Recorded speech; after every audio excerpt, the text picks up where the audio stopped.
Got my notes. It's gonna be a good one. What is motivation? It is that euphoric feeling that we get that springs us into action. It is that feeling that we get when we say, okay, we're gonna start that diet on Monday.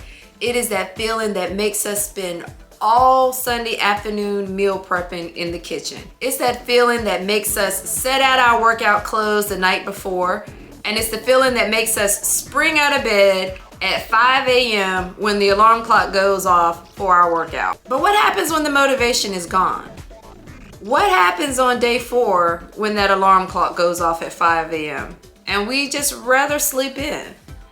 What happens when it's time to meal prep again, but we're so tired from work and helping the kids with homework and doing the laundry that we just don't have the time or the energy to meal prep? So the reality is, motivation is a great Kickstarter, but we can't rely on it to reach our long-term goals. And when we rely on that motivation to start or to keep us going on our journey, that is when we start to self-sabotage our weight loss goals. So if we can't rely on motivation, what can we rely on? The answer is discipline. The actual very definition of discipline is to train oneself to do something in a controlled and habitual way. Discipline is the thing that makes us say no to the candy and the cakes and the pies and the things that we love so much, but we know aren't good for our weight loss efforts. Discipline is the thing that makes us get up out of bed at 5 a.m. to work out every time the alarm clock goes off at 5 a.m. And don't confuse discipline with willpower, because willpower is one of those things that is also tied to an emotion.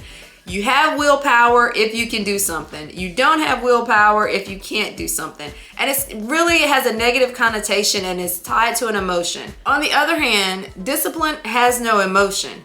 You don't feel like it? Do it anyway. You're too tired? Do it anyway. You don't have the time? Find the time. Discipline is the voice in your head that doesn't accept excuses. It doesn't really matter what the reason or excuse is. You just find a way to get it done. So now that we know what discipline is, how do we develop self-discipline? So the first thing you have to do is really define your why. And I know we've all heard that before, but it is absolutely crucial to your success.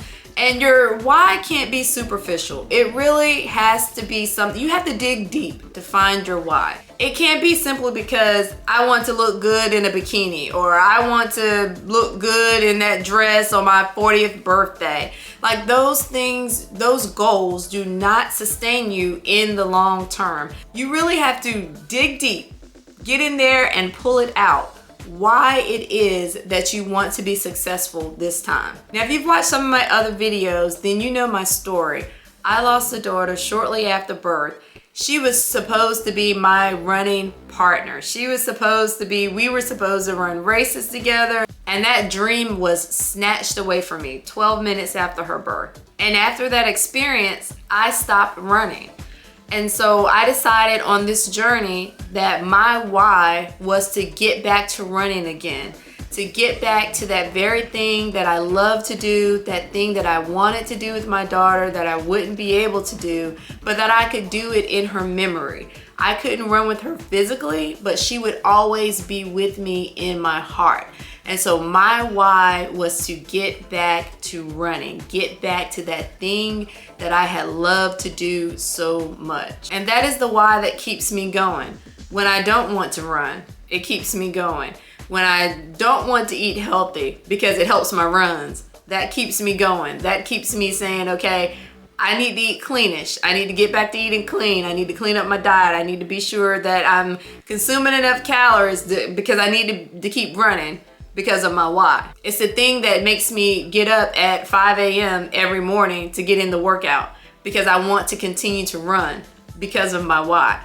So dig deep to find your why. Go beyond the aesthetics, go beyond the short-term gratification type goals, and really come up with something, really come up with your why that is going to sustain you long-term.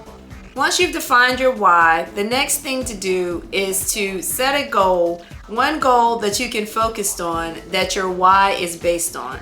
My goal was to run a 10K race. So what did I do? I pulled out my credit card and I signed up for a 10K race. So now that's my goal. That is my focus. The next thing that I did was I looked for a training plan for a 10K. I had 10 weeks to train before that 10K race. And so I pulled out a couch to 10K training plan. It was 10 weeks and I just simply followed the training plan. Every day that the training plan told me to run, I ran. Every day that the training plan told me to cross train, I cross trained. Every day that the training plan told me to rest, I rest. And every day that I completed the task, I just simply checked the days off. Completing the 10K was my focus, that was my goal, and I came up with a sustainable way to reach that goal. So find one singular thing that you can focus on and come up with an action plan to reach that goal. So the next thing you want to do is plan for barriers and overcome obstacles. And for me, this is really all about time management.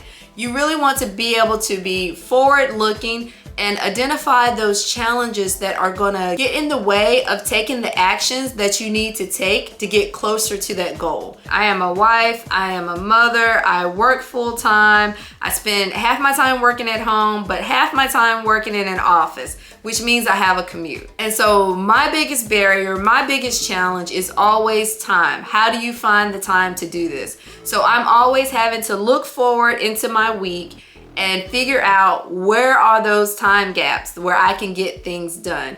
What are going to be the obstacles to me getting in that run that day? What are going to be the obstacles to me eating clean, eating healthy that day? What are going to be the obstacles to me getting 8 hours of sleep that night? And then really managing my time and setting my priorities and moving around things as I need to ensure that I'm completing it all and I'm getting closer to my goal. And those obstacles look different for everyone. Mine is certainly time, but yours may be something different. So figure out what it is, what are those challenges to you that prevent you from taking the action you need to take to get closer to your goal. Then figure out a way to overcome those barriers. But the key here is to plan ahead.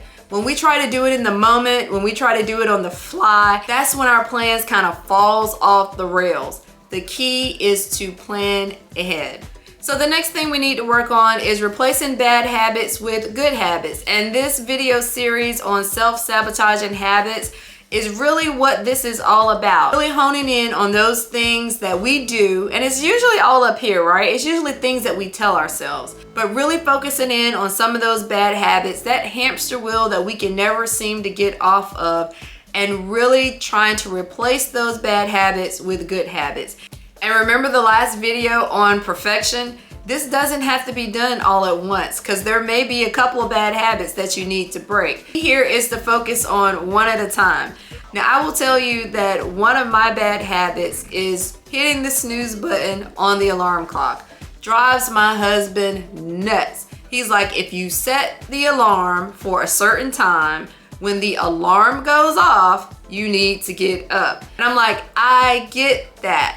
But the habit that I am actually focused on is actually getting my workouts done in the morning, because if I don't get it done in the morning, chances are that workout is not getting done. So it may take me 3 snoozes to get out of bed, but the key is I am getting out of bed and I am getting that workout done in the morning. So I always tell him I am focused on one bad habit at a time, and right now hitting the snooze button is not the habit that I'm focused on.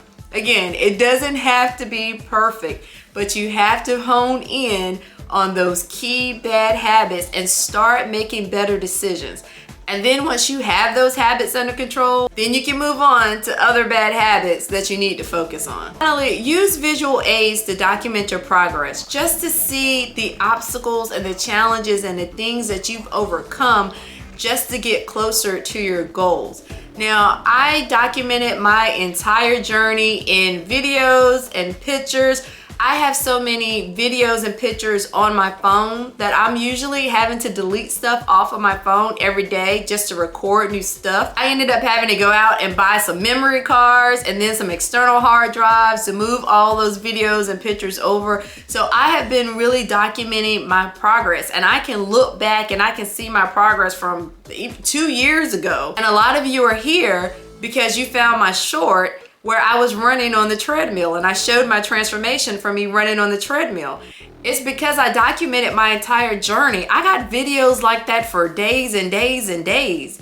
And so find a way to document your progress. Someone asked me if I use apps when I run, and the answer is no, I don't use apps. Now, I did use a 75 Hard app when I was following 75 Hard, simply because it was 75 plus days, 6 tasks a day. I was either home or work or traveling and kind of all over the place. And it was just really easy to check lists off on my phone.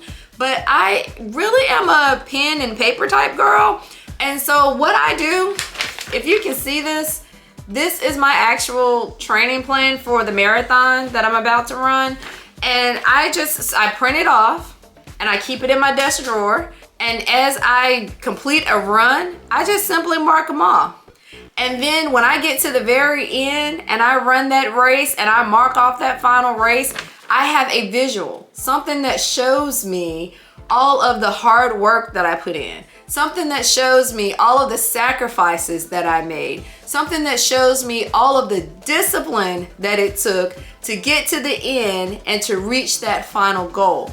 And so I just highly encourage you, however you do it, if it's pictures and videos, if it's using an app, if it's good old pen and paper documentation, to really document your progress with some sort of visual aid. You want to be able to look back and see all of the sacrifices that you've made, all of the hard work that you've put in to reach this goal. And that sense of accomplishment does so much to the psyche. That sense of accomplishment just tends to build on each other, because now I want to run another race. And so I'm going to pull out another training plan and I'm going to start all over again. And it just really reinforces that self-discipline. It really reinforces, hey, I did it. Look what I did. I can do it again. I can continue to do it. And that, my friends, is how you develop self-discipline. And that is what you rely on when motivation is gone. That self-discipline is the only thing that is going to get you to your long-term goals. Discipline beats motivation every single time. So I hope this information has been helpful to you. If it has been, give it a thumbs up. It would help me out so very much. And if you have not subscribed to our community, but you are loving this content, please take a moment, hit the subscribe button. I would love to have you here as part of our community so that I can continue to make more great content just like this, just for you. Take care, and I'll see you in the next video.